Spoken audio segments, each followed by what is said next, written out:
Young people constitute a third of South Africa's adult population, and their voting decisions have an impact on the electoral outcomes. However, research revealing that they have lost interest in casting their ballot. Well, the IEC is saying the 2021 local government elections, for example, recorded a low youth turnout. So, what is fueling voter apathy among young people in our country? Let's try and answer this question. And I'm joined now by young people in studio, and I'm happy to say they are surrounding me on this round table. Jessica Dube is a community youth leader. Business owner is Kerry Knowles, and CEO of Afribiz Media. That's Zareef Minty. To all of you, thank you very much for your time. Luckily, I've got all of your names, so I will kick off the conversation with the first victim. Kerry, good morning to you. Let's just tell the viewers what it is that you do on a daily basis. Just in your personal space, are you a business owner? What exactly do you do? So, Xoli, it's so great to be called a young person here. So I'm on version 5.0, I call myself. So I wear many hats. Let me remind you that the ANC Youth League, that was a big debate many moons ago about exactly what is the age of a young person in the ANC. Exactly, so I'm okay. 5.0. So I've done many things in my life, but right now I'm passionate about food initiatives, growing our economies. My company's Green Earth Concepts. So we turn organic waste into the best compost you can get. Right. And we set up small to large scale farms. All right. So that's what I'm passionate about now. And I think that is very important right now. If we can look at those types of initiatives. I've been involved in media, eventing, done a lot with communities as well, and I think it all needs to really go back to community levels. Yeah. You know, where we actually start from the community and townships and create platforms and opportunities from there. I like what you have pointed out to townships. We're going to bring that question a little later. Zareef, what is it that you do? So I'm actually currently the CEO of Afribiz Media, which is a full marketing and media company. We cover everything from PR, marketing, outdoor advertising in particular. But I'm also someone who is a huge advocate for youth development in South Africa. So I've been in politics when I was a lot younger. Talking 18, 19 years old, I was actually the national youth president of one of the political parties that are quite prominent in South Africa today. I've also been, involved in many different leadership organizations and platforms. But ideally, my main focus is to be able to see our young people thrive and succeed in South Africa. And I really do believe in our young people. We just need to be able to give them the foundation to succeed. And Jessica? Well, I think throughout my life, I've just been so passionate about the issues of young people. No matter what organization, platform it was, I just wanted to focus on making sure that young people's issues get heard. Yeah. So Joburg Junior Council, Grow to Lead, Yo TV Live, One Day Leader, Future Leaders, whatever it was. I currently work in my youth ministry at church. So we're focusing on young people aged 13 to 35. Yeah. And I think that falls within the framework of the ANC's guidance on what a young person is. But youth issues are nuanced. Yeah. They are complicated. You can't put the same brush over them. So in those different facets of my life and of my career, I've always just been focused on how do we push the youth agenda forward in the country. Kerry, you touched on the township economy, I think. And this morning, we're waking up to very tragic news in Boksburg. Gas inhalation has killed 17 people. And the community there is blaming illegal miners, the so-called zamazamas. Talking about the scourge of unemployment, particularly youth unemployment, do you think that the government of the day, the political parties represented in parliament, are doing enough to change the situation for young people? I think the important thing is that it's our belief systems. So I think where we are, we need to respect the space where we were at. And I think the youth haven't been heard. I don't think they have enough opportunities in their townships to make a difference or even have some mentors that they could possibly follow.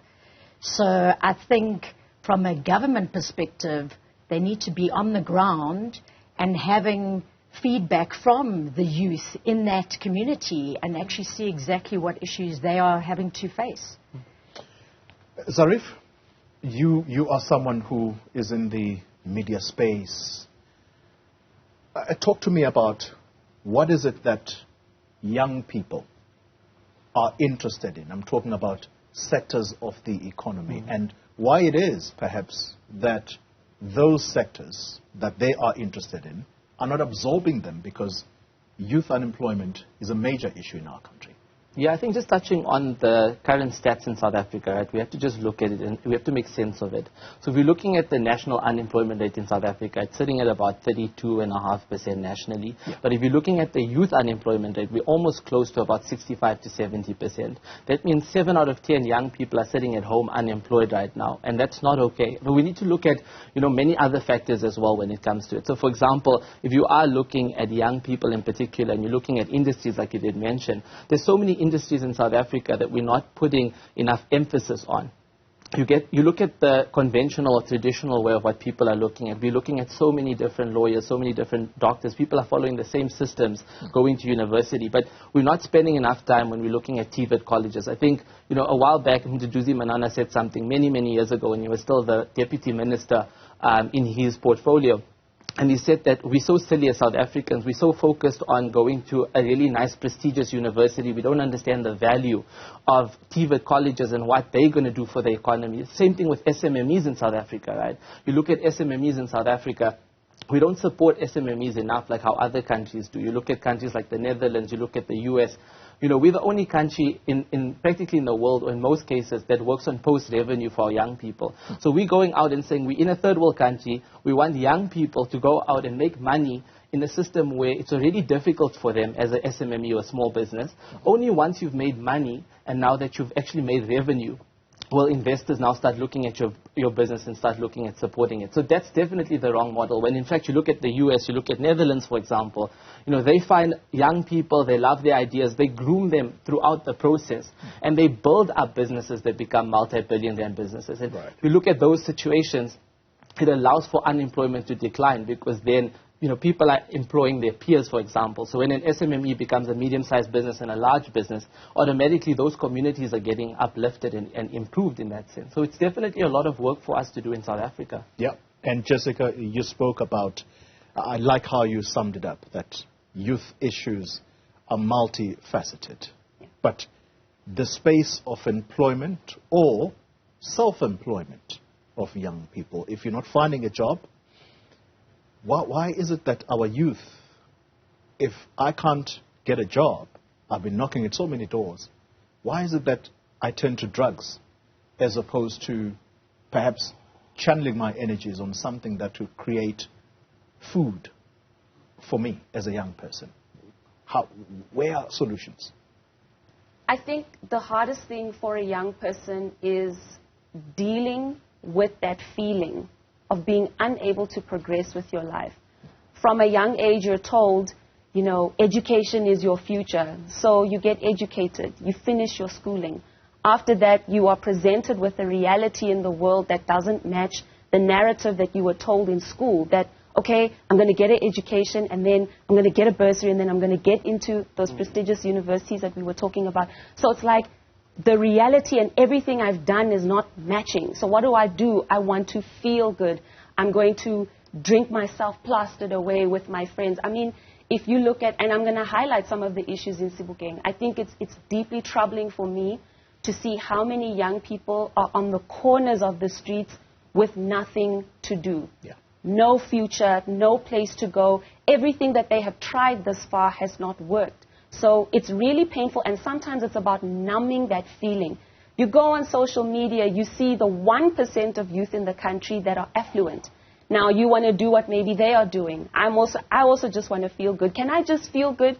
So you want to be with your friends, not think about it, stay in that lull. But unfortunately, what happens over a number of years of just drug abuse, alcohol abuse, you just end up further making your future regress. Yeah. And we need to get to a stage where I believe that young people are the strongest influence on each other. Yes, the older generation, very much so, but we influence each other a lot. So when I have influence with my peer Zareef, I'm going somewhere with my life, I've got to pull him with me. Yeah. And that makes the youth agenda even harder. We're trying to pull each other, and it's like we're literally pushing against the wall. So it's really hard. Kerry, you and I are probably the not so young around this table. I've voted before, a couple of times in fact. Have you voted before, and why do you think it is that young people are so allergic to getting up on voting day and making their voices heard on the ballot? I have voted. I don't think they feel there are any leaders that they believe in. It's as simple as that. Zareef, you probably have voted. Well, let me not put... Yes, I have. You have? Yes. Okay. Why do you think that there is voter apathy among young people in South Africa? I think, again, we can look at stats as well, right? And I love looking at stats because it's based on facts. So you look at, I voted purely because I was involved in that space. If I wasn't involved in that space, I don't think it would be that attractive to me. And I'm going to emphasize that young people do not find it attractive. If you look at facts today, there's 14 million young people right now in South Africa. South Africa has, 64 million people right now. 14 million of them are eligible to vote. They can actually vote, but they're not registered to vote. 14 million? 14 million. See, I love this because you come with stats. Right. Let's continue. So 14 million, they are eligible. But we don't know if they registered? No, they have not registered. They have the ability to register, but they have not registered. So they could be eligible, but they have to just register. If you're looking at those 14 million people, and then you look at the majority party, the party that won the most votes in particular, which was the ANC, and they've won about 10 million votes. So if we're saying those 14 million people go out and actually register to vote, you're swinging an entire election to whichever way young people feel like it needs to go. Whether they feel like it needs to be with the current political party or with a different one, the power is in young people in South Africa right now, and we need to emphasize that. Even if we look at the people who did actually vote in the last elections, 2019, 26 million people voted, right, of a pool of 64 million people.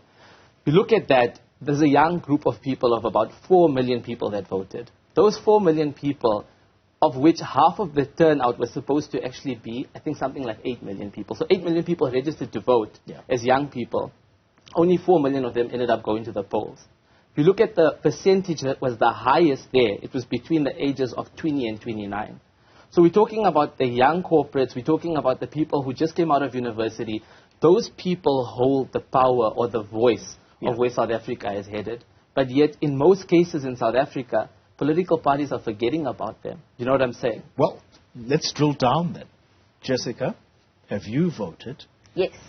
Okay, you have voted. But where is the problem with your contemporaries as to why they're not getting out there to vote? Where's the problem? As you were speaking, I reflected on the number of peers within my age group. I fall in the senior youth, so now in the 30s, early 30s. Right. So we're the millennial generation, and I have watched over every election some of my peers starting to fall off the passion boat.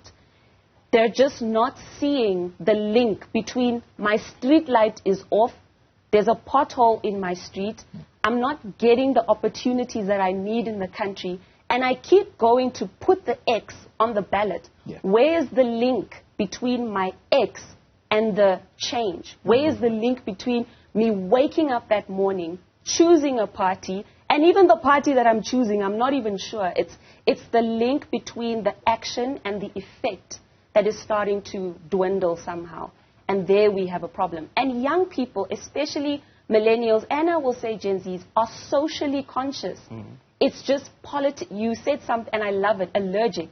We are allergic to politics because the bureaucracy is not bringing the effect and the change. And that's where the link is getting messed up. Kerry, you said it's probably because they don't feel represented by parties that are in parliament, parties in provincial legislatures, because let's not make the mistake that the parties that are in parliament are the only ones that have been voted for. There are those, thanks to local government, that are represented in provincial legislatures. So let's talk about what it is about the parties that we have on offer right now that does not talk to the interests of young people. Exactly. It's got to get on the ground. We've got to get it into our communities. We have to, you look at media, the community newspapers is how we're getting our message across. But what opportunities are really happening on the ground in those communities? So we have to clean up our spaces. We have to do it for ourselves as individuals right now. And yes, I think we've also got to look that it's not that difficult to start your own political party.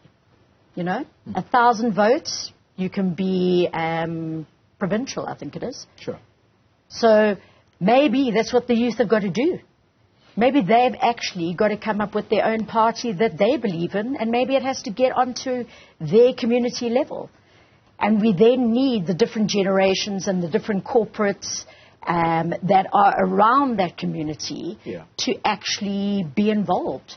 Zareef, I've got to drill deeper into this. What is it about the political parties of the day that is not attractive to young people?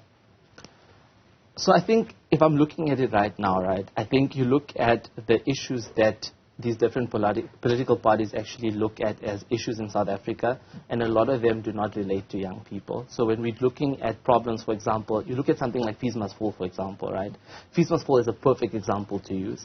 You look at something like that and the challenges that young people face in a country where we need to be progressive, we need to look at the fact that we are a democratic state.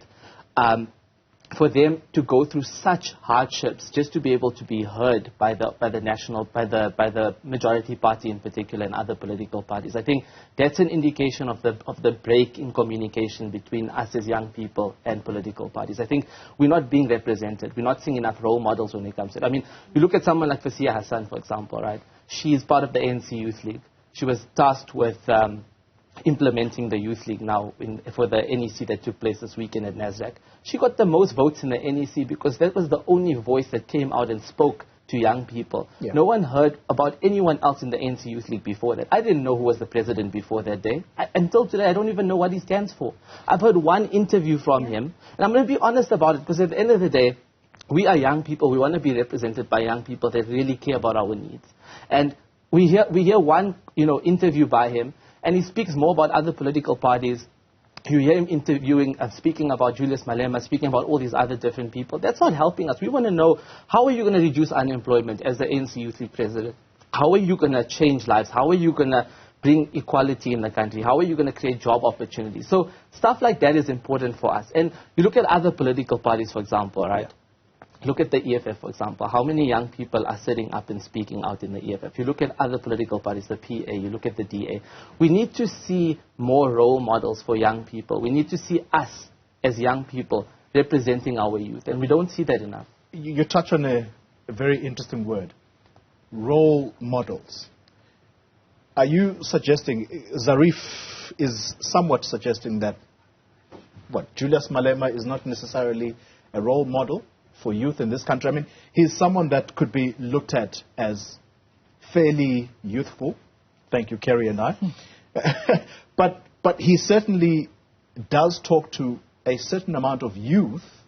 Yeah. I don't know which section of the population he is talking to, but he does appeal to a majority of the youth section. But half the time, that doesn't seem to be translating into votes for him, does it? It's difficult for me to speak on those issues regarding necessarily Julius Malema's impact on young people. But I can say this. young people are highly socially conscious. If there is an issue that affects me or my friends or my community, you'll see young people burning tires in the streets. Yeah. You will see young people rallying together. 2019, when Uyinene was tragically raped and killed in Cape Town, a whole delegation of young women all over the country went to go and protest in the different provinces against what had happened. Yeah. Gender-based violence, you'll find young women coming out. There was another young lady who was tragically killed, I think it was in the East Rand in Joburg, and the students of her school and the neighboring schools came out to protest. So they are socially conscious. But again, like I'm saying, the link between, I must now go vote for a person who is a political party leader. Young people love social movements, movements where they see each other, movements that they feel passionate about. But if it is a political party leader's agenda that we are all rallying towards, there are young people who will be involved, but there are others who are going to shy away because there's a mistrust. There's a missing link there, and I keep emphasizing this missing link because when we find the link between the social issues of the day and what makes young people rally behind that issue, we're going to find a way to get them into there where the ballots are supposed to be taken. Yeah. I've got literally 2 minutes, and if I can do a quick round around the table here. Kerry, out of the parties that we have right now that are eligible for them to hit the streets and say, vote for me, do any of those talk to you at the moment? Quickly, and why, if not? I hate political conversations. I think we've had a history. I think each party has been a lot of history, and I think that's where the youth are not finding the link. And right now, myself, I'm not sure where I'm going to be voting this year. That's worrying. Zareef? For me, no. I don't feel like there's any party that speaks directly to the needs of myself as well as other young people. I feel like, for me, just voting would probably be looking at certain policies that they have and choosing the best out of the group that is available. I think we need a new party in South Africa. I think we need a young youth party made up of predominantly young people with some mentors to be able to assist, to be able to guide, whatever. But we need young people to be taking up those positions, take up leadership roles. Let those people not necessarily even be politicians. Let them come from different industries around South Africa, leaders in those spaces. Let them come together and build a political party for young people and watch how that changes the whole dynamics of South Africa. Jessica?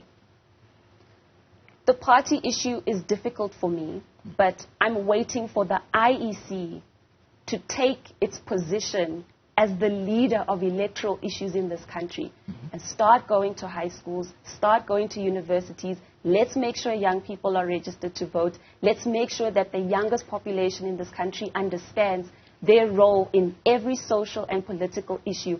Until then, it's going to be a little bit difficult for me to find a party, but I will definitely vote. Yes. Voter education, IEC, there is your mandate. All right, let me thank all of you. And this conversation, it is going to spark many others. I can promise you that, because I met someone at the gym the other day, and they said, what you guys are not doing in the media is telling us who we should be voting for. Unfortunately, we can't do that, but we can certainly give you the options that are available. Thank you so much to all of you. And that's